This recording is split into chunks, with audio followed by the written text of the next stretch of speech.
গাইবান্ধা জেলার কাটিহারা এলাকার ঘাগোয়া ইউনিয়নে হঠাৎ করে একটি হাতি ঢুকে পড়ে। অপ্রত্যাশিতভাবে হাতিটিকে দেখতে আশপাশের এলাকায় ছড়িয়ে পড়ে কৌতূহল। স্থানীয়রা জানান, দুপুরের দিকে হাতিটি গ্রামে প্রবেশ করলে ছোট ছোট শিশু থেকে শুরু করে নারী পুরুষ সবাই ছুটে আসে হাতিটি দেখার জন্য।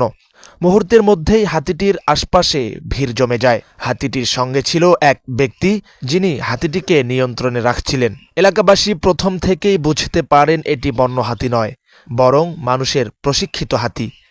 হাতিটিকে ঘিরে অনেকেই মোবাইলে ছবি ও ভিডিও ধারণ করেন।